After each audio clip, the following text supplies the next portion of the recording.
Knicks Rehab. Knicks Rehab, y'all.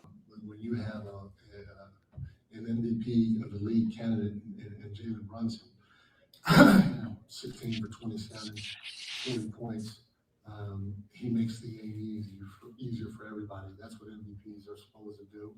And he definitely did that tonight. He scored for us when we didn't have much going with our offensive movement and stuff like that. And again, give Orlando credit to play good defense, but you got a guy like that that can go get it. And he keeps you in the games and he helps you get leads. And at the end of the day, he carries you home. So it's beautiful to be able to see him do what he's more than capable of doing on a national stage like this, in an environment like this, so that hopefully, you guys, as media and the fans out there, can continue talking about him as an MVP of this league, because that's exactly what he is. You heard the man, Brunson MVP, getting MVP chance in Vegas, huh? A lot of dice rollers out there. Big money is on them Knicks right now. Flea, what we doing? MVP? I like it. The fact that he's able to sustain his scoring output that he's been doing over the last couple of seasons, and then adjust to how Mike Brown is asking us to play basketball. Because, like, to OG's point, yeah, it seemed like we was falling in love with the three at the beginning of the season. But I think guys were thinking that is what Mike Brown is looking for. Like, get 2 feet in the paint, kick it out for 3-point shots. Although that is part of the offense, that's just not everything he's asking. Like, he allows us to get mid-range shots. He allows us to get shots in the paint. Like, the offense puts you in positions where everybody is moving and you get the best shot available. And sometimes the best shot available is the second and third pass, which is wide open for a 3. But now that, like you said, OG, we mixing it up, getting shots in the paint, getting floaters, guys is getting lobs at the rim, and we still able to sustain that 3-point shot. Like, and Brunson is still able to go get you 40, and it don't feel like it was forced. Right, it didn't feel like Brunson was just out there in ISO and doing this and it looked like he was able to get his shots in the rhythm of the game. He didn't take anybody else out of their rhythm, and we just played like a cohesive unit. If we can, just continue to copy that game in and game out, every game is going to be different. But knowing that he still trusts his guys in this new offense is what's impressive to me. I know that this dude could score. His footwork is immaculate. He's going to take advantage of whoever's in front of him. Small guard, big guard, strong guard, long guard, whoever the fuck is in front of him, he's going to get to it. But the fact that he's able to do that still and get guys involved in this brand new offense that we run in, that says a lot about who he is. I think that's what makes him an MVP. Not the fact that he could score. He's going to score with the best of them. But this adjustment that he's made, and it's putting us as one of the best teams in the league. Yeah, MVP me. Fuck out of here. MVP me. I heard you, Shay. I heard you, Joker. I heard you, MVP me. I like it. It should stop right there. The next name should be Jalen Brunson. Flea, you're 100% correct. And think about this, and I'll let Fabian have it. Pause. This is the first time I've seen where we had 3-4 lob attempts. Remember, they threw one up the Mitch that, it was a bad pass. Y'all don't forget, Cat rolled to the basket and got a lob, but it wasn't a dunk, but he laid it up. So you got to think about that. When we mixing it up and things like that are rolling, listen, it just makes the offense that much better. And then it was a play where Brunson went to the middle, he kicked it out, and then it was the hockey assist. They kicked it to OG, wide open 3-point shot. So listen, tonight is how we supposed to play every night. When you're a great team, when you have great players, and guys are fighting to win a championship, this is how you play on a consistent basis. It seems like it might be a bit much, but it's really not. A lot of these teams, their 2 stars is averaging 25 plus. The other guys are averaging 15 to 17 plus. Everybody's doing their part. We just need our guys, like everybody else, do your part. And we ain't got to worry about no trade talks, no none of that. We solid, and we should be in the finals. But yeah, Flea, I agree with you. Put some respect on that young man's name. I've been saying it now for 2 seasons, Flea.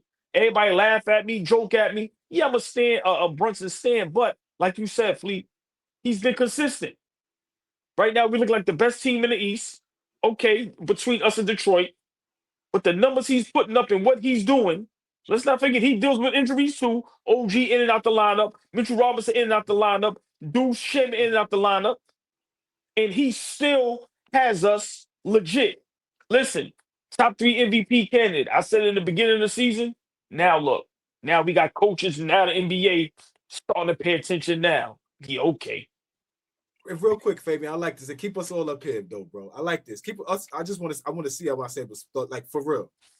Mike Brown does a good job of that.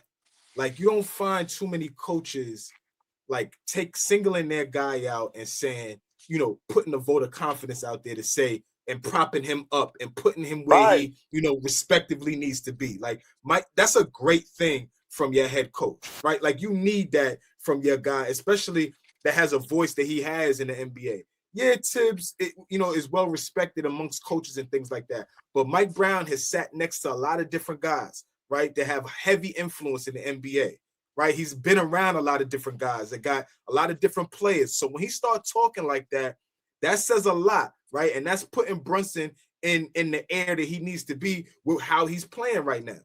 It just is what it is. Like, for us to go forward, I just want to say this too. For us to go forward, whatever the team looks like, the team got to be cohesive. Like, the team has to be one. I see the comments and I see what's going on. Like, we can't pit our guys against each other. Whether you love Cat more or whether you love Brunson more, the fact remains is that they have to be a cohesive unit for us to win. I don't care who's better or who's not. That doesn't matter to me.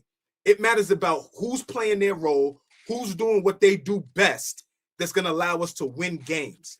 Spit all the stats that you want at me. I don't give a fuck. I'm a stats guy too. We can have a stats war offline.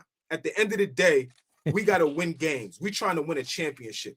And if we can look like this,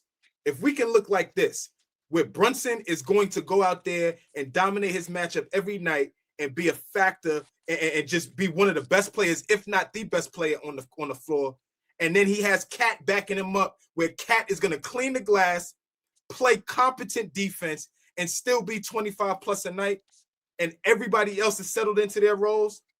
That's the making of trying to get forward towards a championship. Yep. I don't want to hear that shit no more about pitting our guys against each other. Miss me with that shit. We got to be tight. The locker room got to be tight. We got to like each other. We got to fuck with each other to win. So I just want to say that real quick, Ray and OG. I'm going to pit whoever I want against each other, Flea. You ain't going to tell me what I can't do. You were saying this after we beat Orlando's ass and beat the Raptors' ass. No, we do that shit when we're losing and when we win. And you can't do it right now is really the point. And Mike Brown, to your point, excellent point of view, all ball. Instilling confidence in a guy like Brunson, who's not going to be in the top 3 MVP candidate. Well, Flea, hold on. Well, I can't take credit. Flea said that. Oh, I'm sorry. Flea.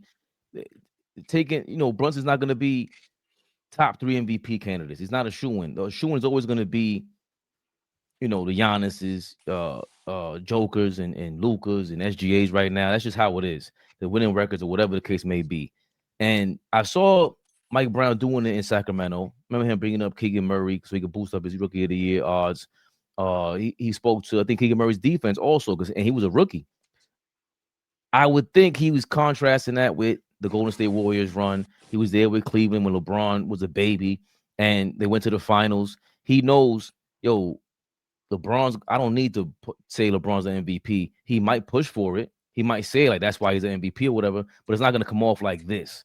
And I guess it is important because the way he points out, even when we have a bad game, he's quick to point out, Huck Porty got the Timbs twice this year, all because of his verticals. He, kept his hands up, and maybe that influenced Cat. Keep your hands up.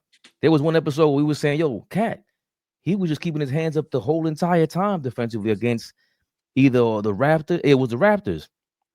Amazing how he's doing that. And of course, with Brunson, I don't know if I'm not surprised. I'm definitely not shocked. Like, this is who he is.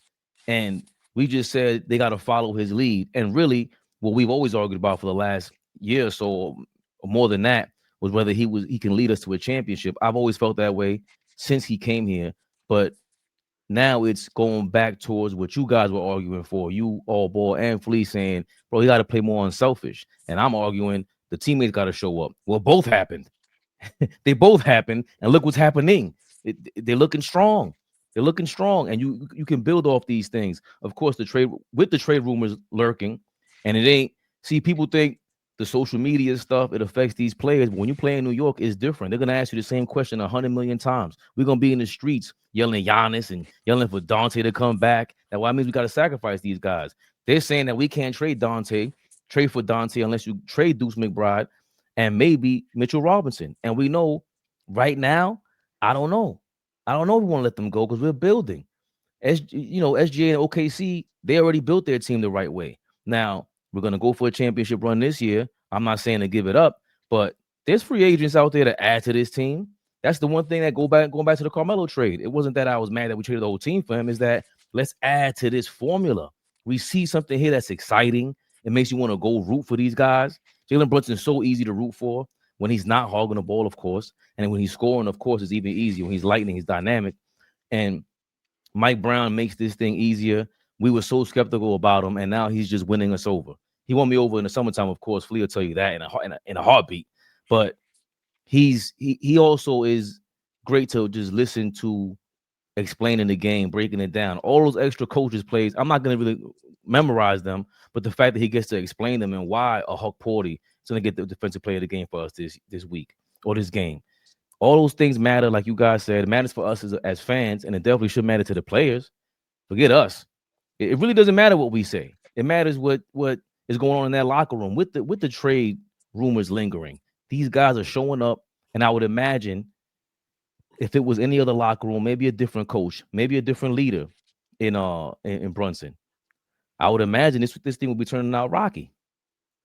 Y'all both made great points, and you said something that I'm gonna just respond to real quick, just brief. You said you're not surprised.